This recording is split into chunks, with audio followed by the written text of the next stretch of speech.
adeptes de la grande toile, bonjour. Aujourd'hui, nous n'allons pas parler d'un film en particulier, mais d'un réalisateur.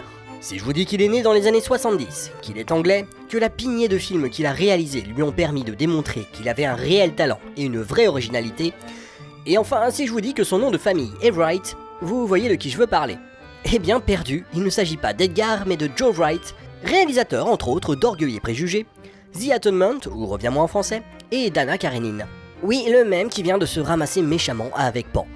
Bon, là je peux vous entendre me dire que pour un défenseur de Michael Bay et des films de gros monstres, ça n'est pas forcément très raccord de parler d'amourettes de pisseuses en costume d'époque. Eh bien c'est justement pour ça que nous faisons un épisode sur Joe Wright. Parce que c'est l'occasion de rappeler que le sujet ne doit jamais laisser présager du traitement. Et avec le même personnage, on peut aussi bien obtenir ça...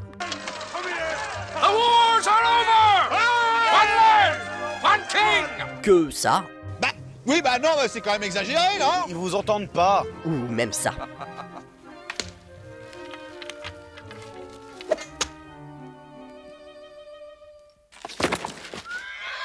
Ouais, ce qu'on aime avant tout, nous, ce sont les belles histoires et les belles images. Bon, après, il faut bien avouer que si ça implique des robots géants, on crachera pas dessus. Mais la haute société russe du 19e siècle, ça peut être très bien aussi. Surtout que bien souvent, ce qui nous semble classique et un peu chiant de nos jours, était au moment de sa création une œuvre populaire, voire contestataire.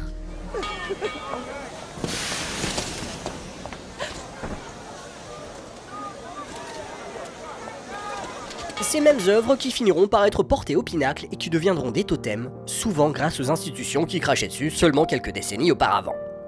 Mais et Joe Wright dans tout ça ? Eh bien, il fait partie des rares réalisateurs parvenant à mêler une culture très classique à une forme moderne et populaire.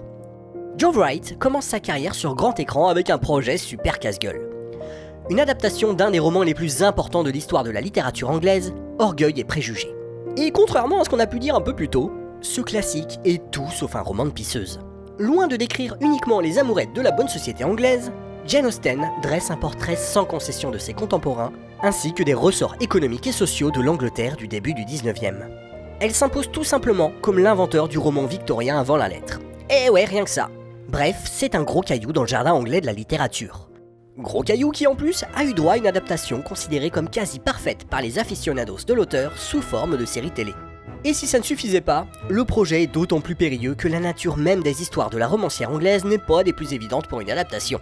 Car Orgueil et Préjugés est un livre dense, plein de personnages et regorgeant de scènes pas évidentes à rendre sexy comme des repas, des réceptions et des lectures de lettres.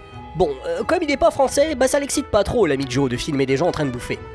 Et si ce genre d'éléments peuvent passer dans une série télé, il est plus complexe d'intégrer tout ça dans un film de 2 heures. Le défi de ce genre d'adaptation est donc de conserver l'esprit du matériau d'origine tout en utilisant les outils du cinéaste, le cadre, le montage, les acteurs et le son. Le plan séquence de la scène du bal en est une très bonne illustration. Avec sa caméra qui déambule dans la scène comme pourrait le faire un convive curieux, Joe Wright utilise tous les moyens cinématographiques à sa disposition afin de marquer les importantes évolutions dans les relations entre les personnages.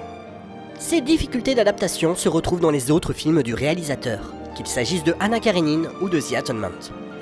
Joe Wright a d'ailleurs souvent été considéré comme faisant de mauvaises adaptations. Mais on peut penser que s'il trahit souvent le matériau d'origine, c'est pour mieux rendre par l'image l'esprit du texte. Par exemple, dans l'adaptation du roman de Tolstoï, Anna Karenine, les scènes se passant à la campagne ont un traitement naturaliste, là où le reste du film se passe dans un monde théâtral, montrant ainsi le point de vue de Tolstoï sur la question, la vie sur ces terres étant pour lui plus réelle que celle à la cour de Saint-Pétersbourg.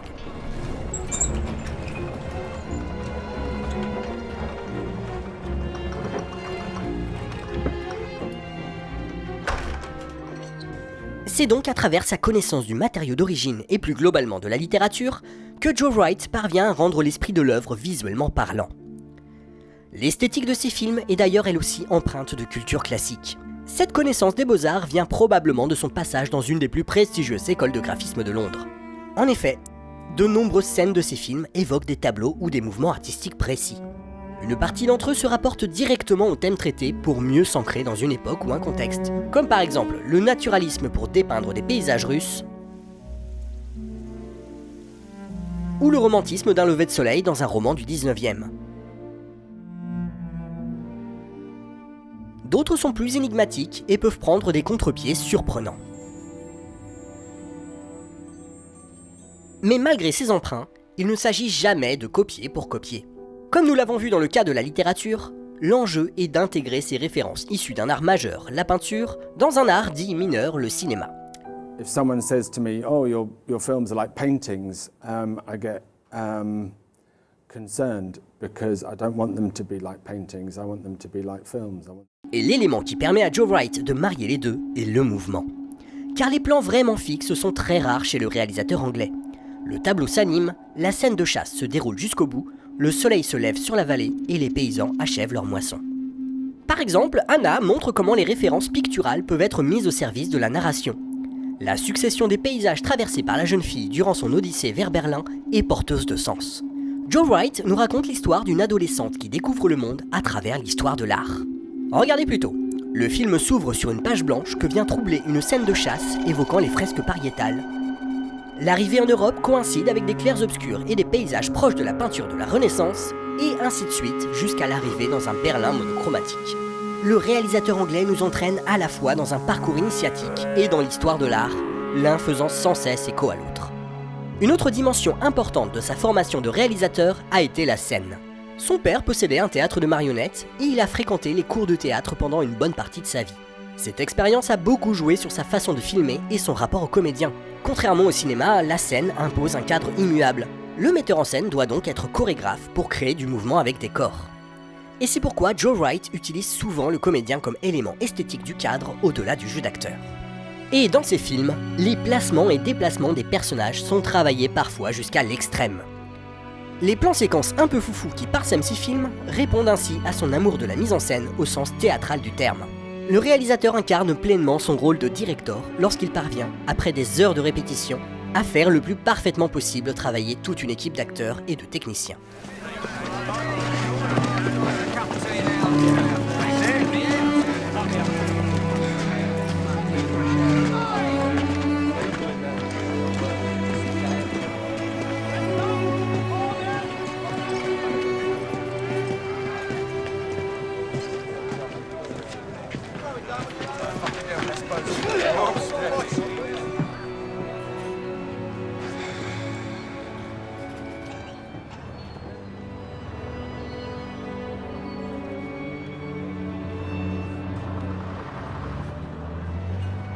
On peut voir Anna Karenine comme une profession de foi à ce sujet. En effet, le film se déroule en grande partie dans un décor de théâtre. Passant de la scène aux coulisses, il révèle au spectateur les rouages nécessaires au bon déroulement de l'histoire. Tous les personnages et figurants effectuent avec une précision diabolique une véritable chorégraphie, presque un ballet, pour que ce monde en toc puisse fonctionner. Tiens puisqu'on parle de ballet, la danse est un des motifs récurrents dans le cinéma de Joe Wright. Ainsi, dès Orgueil et Préjugés, les scènes de bal ont une importance centrale dans l'intrigue. Elles permettent aux personnages de sortir un instant des conventions sociales étouffantes. Cet amour de la danse et du théâtre se retrouve chez deux autres cinéastes cités comme une source d'inspiration par le réalisateur, Michael Powell et Emmerich Pressburger. Il s'agit de deux cinéastes anglais ayant tourné ensemble une quinzaine de films entre les années 40 et 50, notamment des chefs-d'œuvre tels que Le Narcisse Noir ou Les Chaussons Rouges. L'esthétique sublime de leurs films ainsi que la folie de leur mise en scène est une des sources d'influence de bon nombre de réalisateurs du Nouvel Hollywood tels que Coppola ou Scorsese, excusez du peu. Et en bon anglais, Wright se réclame également de leur influence. Autre lien entre Powell et Pressburger et le réalisateur britannique, la rythmique, la musicalité de la mise en scène. La scène d'ouverture de The Atonement, rythmée par une machine à écrire,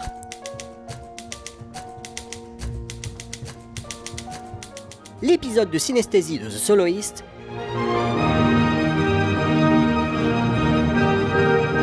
les scènes de bal de Orgueil et Préjugés ou Le ciel londonien de Pan sont des preuves de cette place centrale de la musique dans le cinéma de Wright. Abort.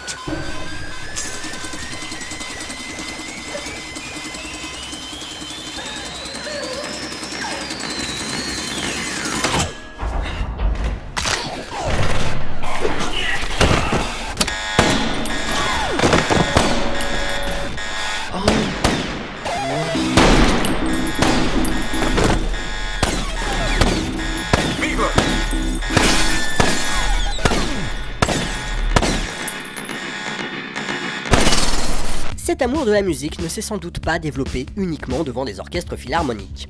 En effet, avant de commencer sa carrière de réalisateur, Joe Wright a beaucoup fréquenté la scène électronique européenne. Il a notamment travaillé pour les Chemical Brothers dans les années 90, les mêmes qu'il retrouvera d'ailleurs pour la bande originale de Anna. Mais si l'aspect rythmique, central dans ses films, provient sans doute des beats effrénés sur lesquels il a dansé et travaillé dans sa jeunesse, cette expérience a été pour lui source d'autres inspirations. Par exemple, les levées de soleil, motif très important dans son cinéma, ne sont pas tant un hommage au romantique qu'un souvenir de lendemain de rave.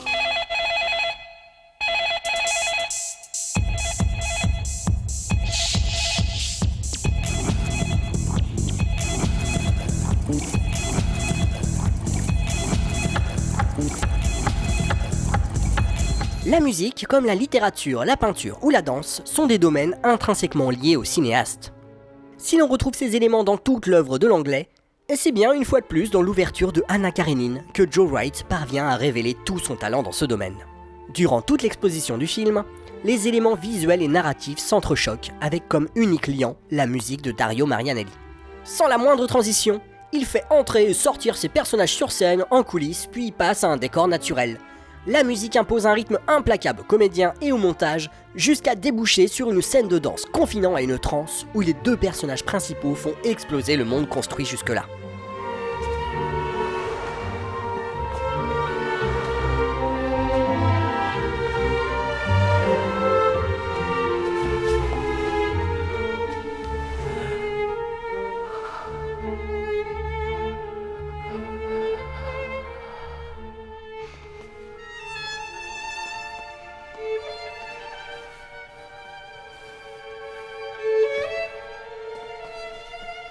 Si toutes les œuvres de Wright n'ont pas cette radicalité dans leur forme, il n'en reste pas moins qu'on retrouve à chaque fois ce point de bascule où les personnages ne peuvent résoudre les conflits autrement que par l'art.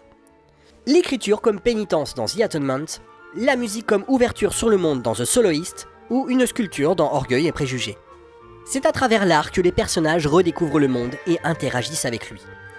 On peut voir alors les combats de Anna comme une variation sur le thème de la danse.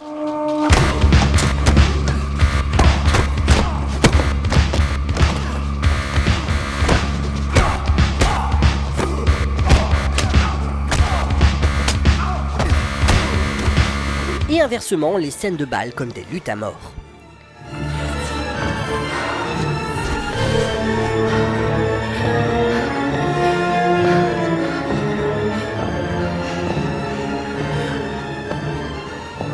Finalement, les films de Joe Wright peuvent être autant vus comme des romances que des films d'aventure. Car il parvient à faire une chose assez rare, ou en tout cas qui semble se perdre de plus en plus. Faire de vrais films populaires avec des sujets classiques. En mêlant toutes ces influences, Joe Wright s'inscrit dans la démarche de Rabelais, Kubrick ou Umberto Eco. Ces auteurs partageaient l'ambition, très européenne, de mêler la plus haute érudition avec le récit populaire. Par exemple la farce avec Gargantua ou le thriller avec Le nom de la rose. Petit aparté, mais vous savez qui d'autre propose un cinéma du même acabit ? Eh ben ouais, les Wachowski.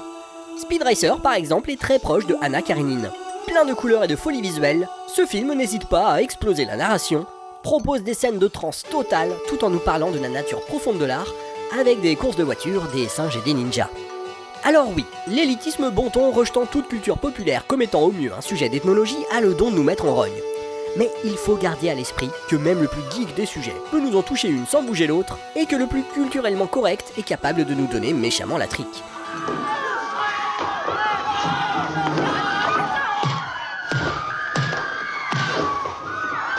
Au final, c'est pour ça qu'il faut voir les films de Joe Wright.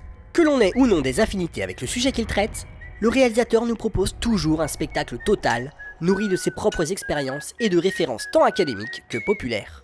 Bref, il nous offre ce que l'on aime par-dessus tout, de vraies expériences de cinéma.